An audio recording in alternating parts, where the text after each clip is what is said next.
দেশে কোটা সংস্কার আন্দোলন ঘিরে সহিংসতার ঘটনায় দায়ের করা মামলায় মঙ্গলবার জামিন পেয়েছেন গণ অধিকার পরিষদের সভাপতি ও ডাকসুর সাবেক ভিপি নুরুল হক নূর। কারামুক্তির পর তিনি জানান, আগামীর বাংলাদেশ বিনির্মাণ ও রাষ্ট্র পরিচালনায় নেতৃত্ব দিবে তরুণ মেধাবীরা। এছাড়া অন্তর্বর্তীকালীন সরকার গঠনে তরুণদের প্রতিনিধি রাখারও জোর দাবি করেন তিনি। কারাগার থেকে মুক্ত হয়ে ঢাকা বিশ্ববিদ্যালয়ের রাজু ভাস্কর্যের সামনে ছাত্র জনতার উদ্দেশ্যে তিনি এসব কথা বলেন। অন্যদিকে অন্তর্বর্তী সরকারের প্রতি হুঁশিয়ারি দিয়ে বলেন, প্রতিটি আন্দোলন সংগ্রামে এ দেশের কৃষক, শ্রমিক, ছাত্র জনতা জীবন ও রক্ত দিয়েছে। তাই অন্তর্বর্তীকালীন সরকারকে কোনো টালবাহানা না করে অবাধ, সুষ্ঠু ও নিরপেক্ষ নির্বাচন দিতে হবে।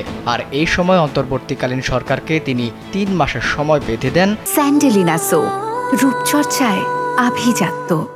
এবং জানান, 3 মাসের বেশি সময় থাকলে তাদের মধ্যেও ফখরুদ্দিনের মতো ক্ষমতার লোভ জাগতে পারে। তাই এই ব্যাপারে আমরা আর রক্ত ঝরাতে চাই না। এ সময় জাতীয় সংহতি প্রতিষ্ঠায় সবাইকে কাঁধে কাঁধ মিলিয়ে সংখ্যালঘু মানুষের নিরাপত্তা নিশ্চিত ও থানার পুলিশ ভ্যান, বিশ্ববিদ্যালয়, সরকারি স্থাপনা রক্ষা করার প্রতিও আহ্বান জানান তিনি।